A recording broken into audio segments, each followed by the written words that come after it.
Hi there, this is my channel, Jaru Walks. In the year 2024, I will embark on an epic walking journey across the United States. My plan is to walk 8,000 miles across the US 3 times, via the Appalachian Trail, the Pacific Crest Trail, and the Continental Divide Trail. In the hiking world, this is known as a calendar year Triple Crown, and has only been completed by a handful of people in history. I plan to post weekly updates along the way, so you can join me for the journey.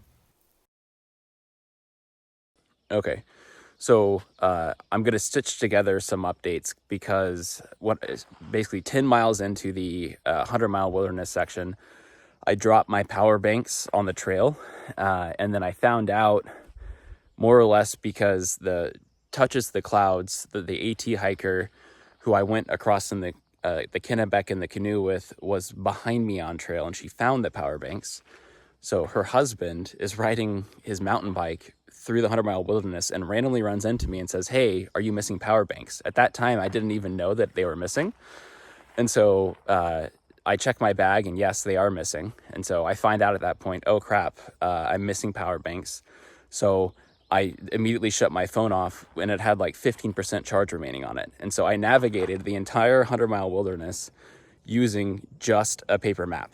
And so I never got lost the entire way through, but it was a bit slower because I didn't have my headlamps to rely upon to hike at night. And so anyway, I think I got one video on, was it Whitecap Mountain, where I got my first view of Katahdin, and I needed to turn my phone on for cell signal at that point. And so that's the only reason I even got the little clip that I did. But anyway, so today I'm going up Mount Katahdin, and the reason I'm pausing to film right here right now is that this is the first moment where, well, there was one place back here at the general store, which I recognized from this winter, but this is the first place I've come to where I really recognize it from last winter. I'm going to walk forward. This is not part of the trail I'm taking today, but this is the trailhead to the Blueberry Ledges Trail, which I took up on January 16th up to the Katahdin Streams campground. And so, I don't know, that was the hardest hike of my entire life. And one thing I want to emphasize is how different everything looks when it's not in winter. It's so hard for me to recognize anything out here because when I was here, there was like maybe not on the parking lot because they plowed it, but they were just in giant embankments of snow everywhere on the side, like walls of snow, like up 10 feet tall. And then once I got up on this trail, it was 1 to 3 feet deep of snow. It took me 9 hours to hike 5.4 miles. And, oh, this actually is what is this what AT runs? Yes. I remember because there were a few footsteps on the AT right here. That's right. So I'm actually walking the right way. So I can actually film this right now. Let me turn the camera on. And so this is so exciting. I remember saying these are my very first footsteps on the AT, although they won't count because at that time I was planning to do a winter southbound. And so my real steps don't count until I'm up on the peak of Katahdin coming down southbound. And so this was just a winter wonder world at that time. And so again, if people joined in watching my videos somewhere in the middle of the AT, you would not have seen my video that came I have 2 videos that came just before the AT. One was my through hike of the Arizona Trail. It's a silent walking film where I don't talk at all. It's just filmed of me in the third person. And every angle shot that I took, I framed it like a photograph. Okay, so every video angle is truly like the quality and composition of a photo, but it's a recorded video. And there are many shots where I'm walking and I might be in the frame half a mile down the trail. I mean, I really went all out for that video. And, you know, some people could say, oh, that takes away from the experience. But if you view videography as a creative art form like painting or something, it actually takes you deeper into the experience. And that was how I experienced that. So anyway, that was the Arizona Trail video, tangent. The other video that came out before my AT series was my walk from the Canadian border to, I need to pause to make sure I'm on the trail. One sec. Yeah, we're good. Walk from the Canadian border at the town of Holton, basically to like 30 miles outside of Millinocket, I think, roughly, at a town called Grindstone. And at that point, I had to get in a taxi to ride up here. And so the taxi dropped me off in that parking lot back there. And I remember it was like forecasted to be negative 35 or so on the summit of Katahdin that night. And driving in, it was probably something like 0 to negative 10 as I worked my way up to Katahdin streams. And I don't know, that's a wild feeling, getting dropped off in a parking lot, walking into negative 10 to negative 15 Fahrenheit, and you don't have a car in the parking lot if something goes wrong. You know what I mean? Like, you have to have the right gear. And I did have the right gear to do what I did safely. And it's funny because you'll get comments from ignorant people on the internet who are like, you know, or you meet people on trail who, like, I've met people on trail who've seen that video.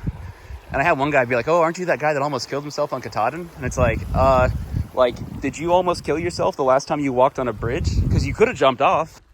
All right, so I just talked to that ranger before I made my way further down the AT here. Anyway, my analogy back there with the bridge is that, like, hiking up on Katahdin in winter, when you have a winter pack with gear that rates you down to negative 40 Fahrenheit, when you don't go above the tree line, is not dangerous. Like, I had the ability to survive with the food that I was carrying for like 10 days out here, because I was planning, once I got to the top, to come down and just segue right into the 100-mile wilderness. And so, anyway, I'm just saying, like, there's a lot that goes on behind the camera, where I don't have time to explain everything. So, anyway, none of this is relevant to anybody if you haven't watched that video from the week before I started the AT going northbound. But basically, my original plan was to attempt a winter southbound of the AT. And so I was excited by that idea, in part because it was the hardest way I could imagine attempting a calendar year Triple Crown. And I figured, I'm out here not to design it in a way that I feel like is most likely for me to succeed. I wanted to design it in a way to where I'm most likely to fail. And then if I do fail along the way, I can cut corners, so to speak, i.e. like, I tried the winter southbound and I realized it was too dangerous. So I pivoted to trying it as a winter northbound on a continuous footpath. And if the continuous footpath failed, I could pivot to like cutting up the trail and, hiking the winter sections, the sections that are snowy in the winter, in the summer. So that, like, when, for example, like if I got behind pace, I could theoretically hop off the PCT and go hike southern Colorado, where it's going to be the snowiest on the CDT, knock that out in July, so that when I come through later and it's impassable, like, that would be a corner I could cut, and that would be called flip-flopping it. But I'm trying to not do that. I'm trying to go about it, in the order of the hardest way possible, i.e., for me, that would be attempting a winter southbound, which was, as I said from the start, likely to fail, and then trying the continuous footpath.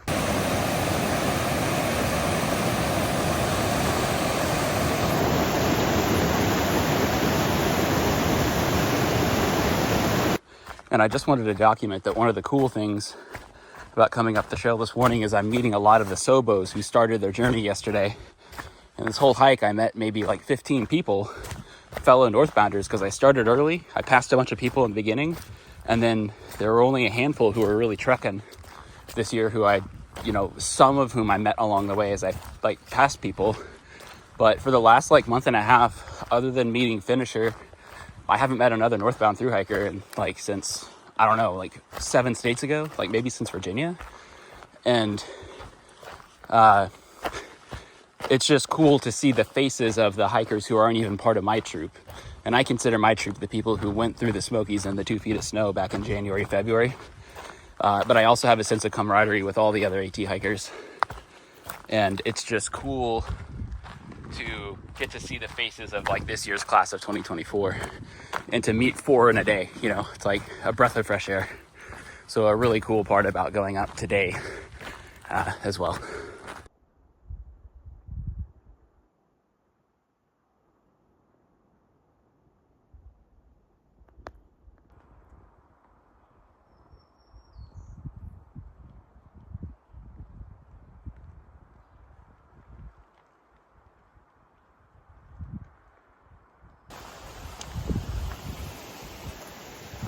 Here we are. This is so funny. When I came up here back in January, I was looking for lean-tos up here because I heard that there were some, and there's actually at least 4, maybe more, but they're not labeled on the GPS map, so I couldn't find them. And it was, again, something like -10 Fahrenheit. So I thought about sleeping in the ranger's hut up here. So this is an epic moment for me. This is Katahdin Stream Campground. These are little picnic gazebos. When I made it up here, it was something like -10 Fahrenheit. You can see just the beginning of Katahdin up there. But it was a winter wonderland. There was several feet of snow on the ground. Or actually up here it was maybe like 1.5 feet of snow. And so I come walking along this bridge. I am so cold. And I find where the hunt trail starts, which is up here. I wanted to know where that was. But I'm looking for lean-tos. And all I can find are these tent, or not tent, gazebos. If I just turned around, they were right here the whole time. I don't know how I didn't see that. I was just like out of a normal state of mind. I think I thought that those were storage units. I think I didn't know what a lean-to looked like because I hadn't seen one yet. Those just look like ranger houses to me from the back. You can't see that they're open. And so, anyway, or maybe they were covered in snow, like white snow, and they weren't visible. I'm not sure what was going on. But I'm telling you, when I walked up here in January, this felt like icy hell. There's not a person. There's no ranger in the ranger house over there. Like, it was so desolate. I cannot describe to you how desolate. It felt like apocalyptic.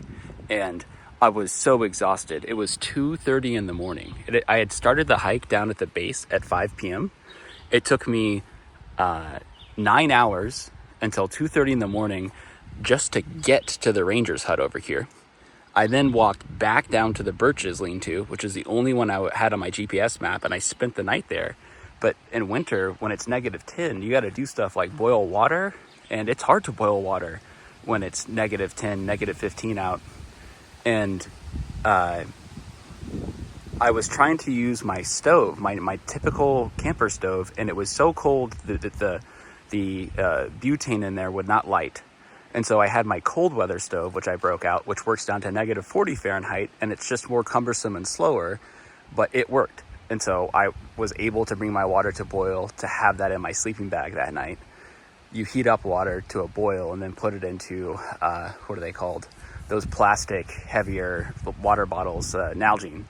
And that boiling water just radiates heat into your sleeping bag. It's unbelievable. And so within minutes, I went from being like frigidly cold to as comfortable as you could possibly imagine. But it was 4:30 in the morning that I put my head down to actually go to sleep. And so this morning, for comparison, I just hiked up the actual Appalachian Trail. And that was, if I recall correctly, from where I started, 10 miles exactly up. And I just did that in 3 hours. So 3 hours to go 10 miles today, this morning, versus 9 hours to go 5 miles. So I was averaging something like, what is that, like half a mile an hour, working my way up through that 2 to 3 feet of snow back in January.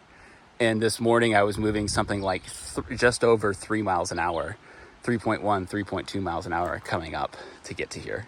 So just to show you how completely polar opposite those experiences were.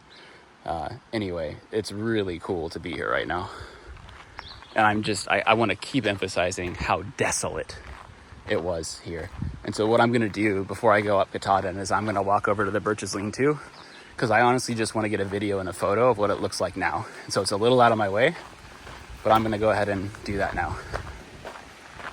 And in fact, I remember when I got up here, I got my water from this stream. And so I'm going to do that again because I actually need water right now.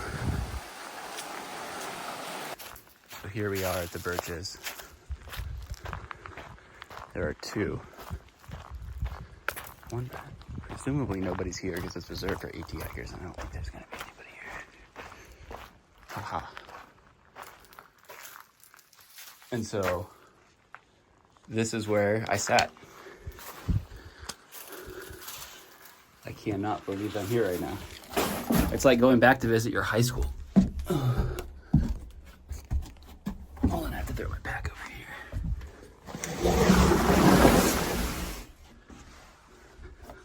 We'll cut it to wide angle.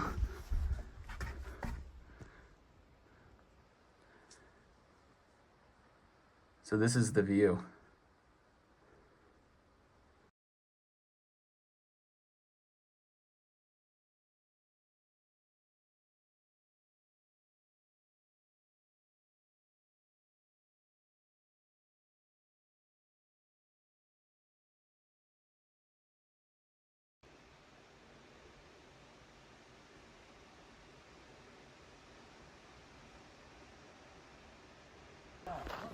Hunt trail.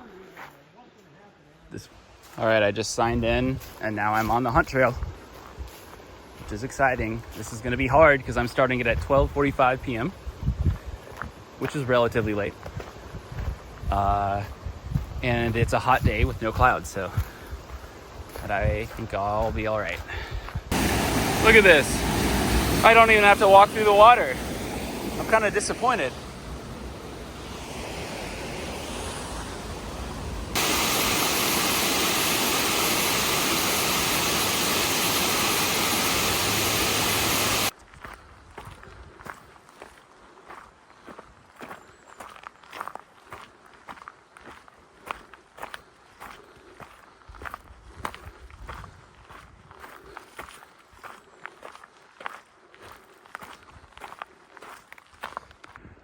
So I'm filming right now at eye level and then filming up so you can see, you know, the camera always distorts it, but that's straight up.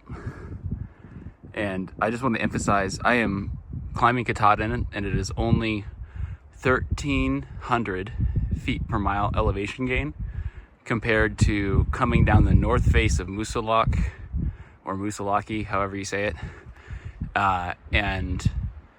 Let's see, what were the other steep ones? Coming down Moriah on the north face and going up Wildcat D on the front face, all were somewhere around 2,200 feet per mile.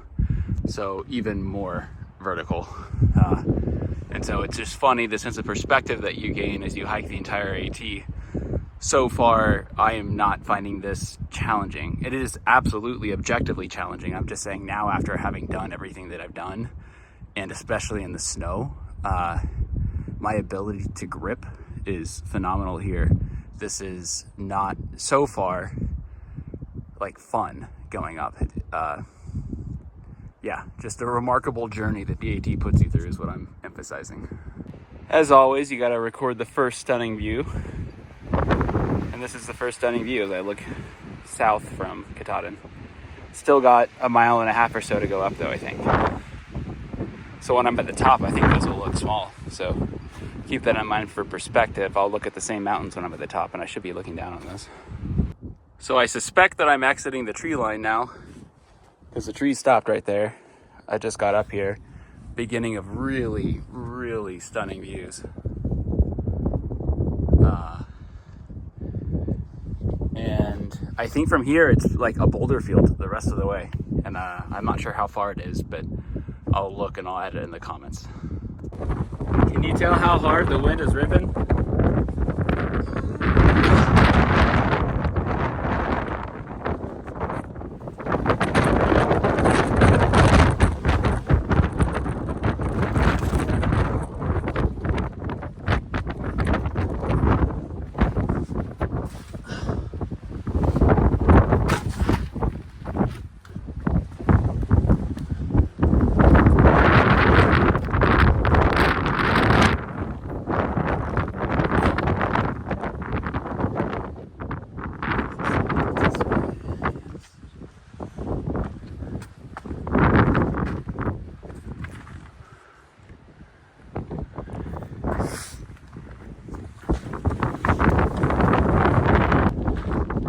That's the peak, because it's not. That's the gateway to the peak. I have a feeling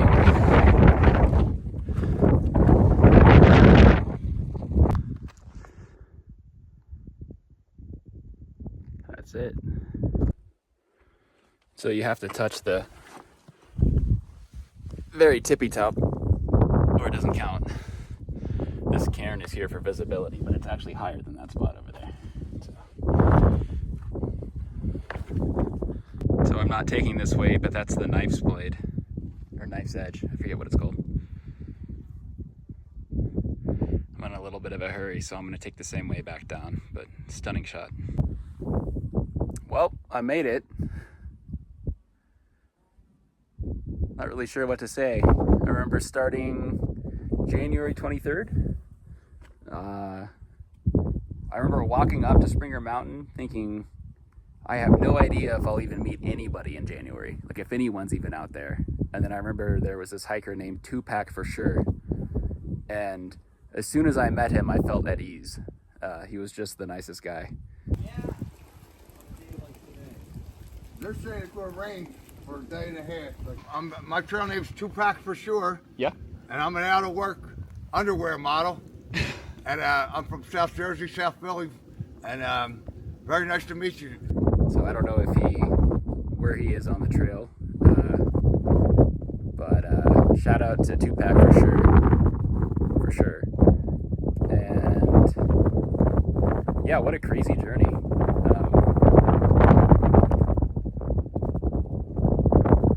5 consecutive days in the rain, followed by frozen clothing, followed by trailblazing through 2 feet of snow across the entire Smokies National Park and I think Mountain Range, followed by, I don't know the numbers on this, but something like 600 miles. It felt like 600 miles, maybe it was more or less, I don't know, of walking on a sprained knee. And then just the monotony of waking up every morning in the frigid cold winter, walking through kind of dead tree tunnels. And then Giardia I remember Harper's Ferry. That was a turning point. That was where I started to see a little bit of spring. And I met some southbounder, like flip-floppers who started at Harper's Ferry. It was just nice to meet another thru hiker. Shout outs to Green Cross, 111, 5 Stack, Pac-Man, and then I didn't meet them, but Steady, Haystack, and Lost Boy, who were all ahead of me at different points. Congrats to Finisher. So Finisher finished first on the AT. It's not a race. It literally is not a race, but he did finish first here. And I guess I'm just kind of ad-libbing.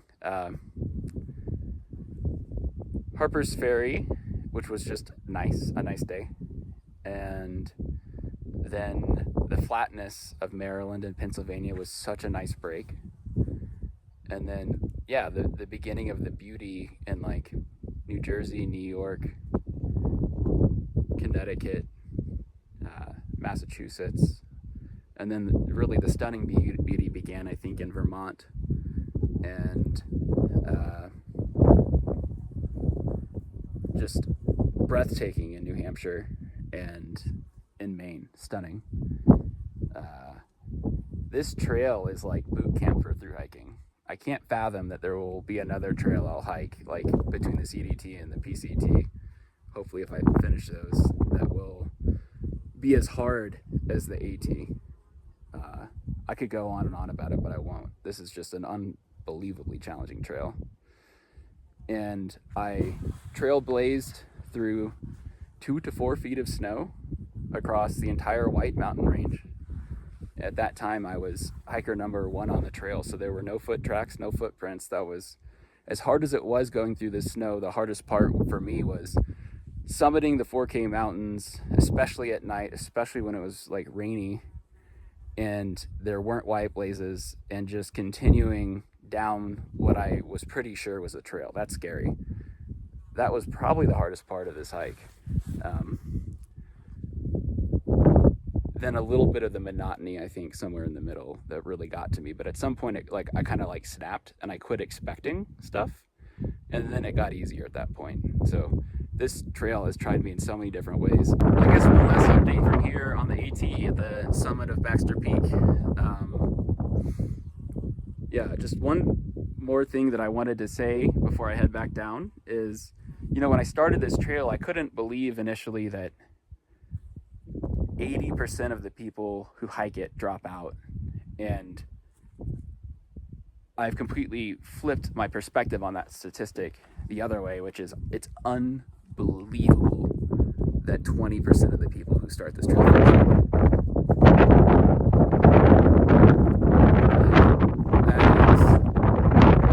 that's a fact. An optimistic.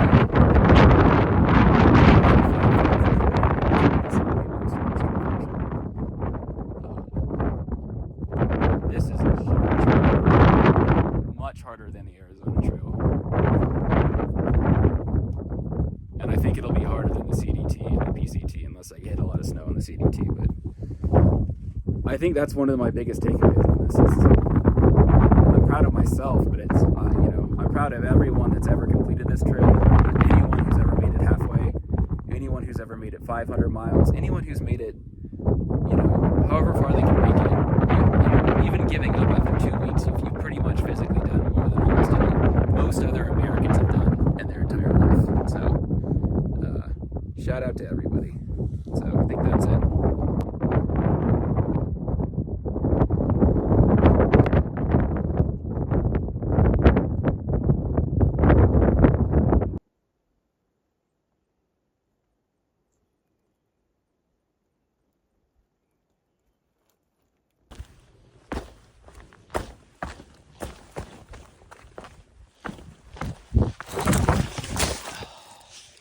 I got goosebumps. Woo!